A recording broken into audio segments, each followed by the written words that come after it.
Hello friends, welcome back to my channel. ఈరోజు quick and ఈజీగా చేసుకొని లంచ్ బాక్స్ రెసిపీని చూపించబోతున్నాను. అదే aloo fried rice. Aloo fried రైస్ని ఇలా చేసి పెడితే ఎవరైనా చాలా ఇష్టంగా తింటారు. ముఖ్యంగా పిల్లలు లంచ్ బాక్స్లోకి ప్రిపేర్ చేసి పెట్టారంటే ఒక్క ముద్ద కూడా మిగిల్చకుండా తినేస్తారు. అంత బాగుంటుంది. మీరు కూడా తప్పకుండా ట్రై చేసి చూడండి. మరి మన రెసిపీని స్టార్ట్ చేసే ముందు ఇలాంటి మరిన్ని రెసిపీస్ కోసం మన ఛానల్ని తప్పకుండా సబ్స్క్రైబ్ చేసుకోండి.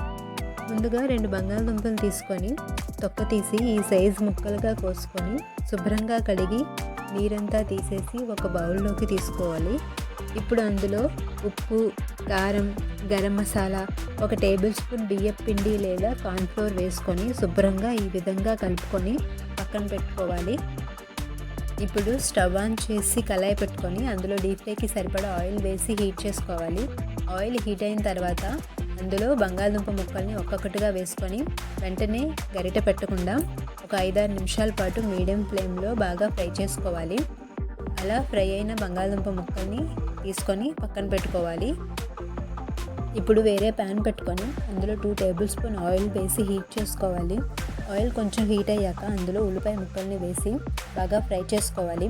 ఉల్లిపాయలు కొంచెం ఫ్రై అయ్యాక అందులో పచ్చిమిరపకాయ ముక్కలు, కరివేపాకును కూడా వేసి ఒక 2 నిమిషాలు బాగా ఫ్రై చేసుకోవాలి. అలా ఫ్రై అయిన తర్వాత అందులో క్యారెట్ ముక్కలను కూడా వేసి 1 నిమిషం పాటు బాగా ఫ్రై చేసుకొని 1 టేబుల్ స్పూన్ అల్లం వెల్లుల్లి పేస్ట్ కూడా వేసి పచ్చివాసన పోయేంత వరకు బాగా ఫ్రై చేసుకోవాలి. ఇలా మొత్తం అంతా ఫ్రై అయ్యాక అందులో రుచికి సరిపడా ఉప్పు, పసుపు, కారం, గరం మసాలా, మిరియాల పొడి వేసి 1 నిమిషం పాటు బాగా వేయించుకోవాలి. ఇలా మసాలాలన్నీ మొత్తం వేయించాక ఇందులో ముందుగా ఉడకపెట్టి చల్లార్చిన అన్నం 2 కప్పులు, అలాగే వేయించిన బంగాళదుంప ముక్కలను కూడా వేసి బాగా కలుపుకోవాలి. ఇలా మొత్తం అంతా బాగా కలుపుకొని ఫ్లేమ్ని మీడియం ఫ్లేమ్లో పెట్టి 3-4 నిమిషాల పాటు బాగా ఫ్రై చేసుకోవాలి. ఇలా మొత్తం అంతా బాగా ఫ్రై అయిన తర్వాత చివరిగా అందులో కొత్తిమీరను వేసుకొని ఒకసారి కలుపుకోవాలి. అంతే, వేడివేడిగా ఆలూ ఫ్రైడ్ రైస్ రెడీ అయిపోయింది. ఇలా వేడివేడిగా సర్వ్ చేసుకొని తింటే చాలా బాగుంటుంది. సో చూసారు కదా ఫ్రెండ్స్, ఆలూ ఫ్రైడ్ రైస్ సింపుల్గా అండ్ టేస్టీగా ఎలా చేసుకోవాలో ఇది ఒక బెస్ట్ లంచ్ బాక్స్ రెసిపీ. మీరు కూడా తప్పకుండా ట్రై చేయండి.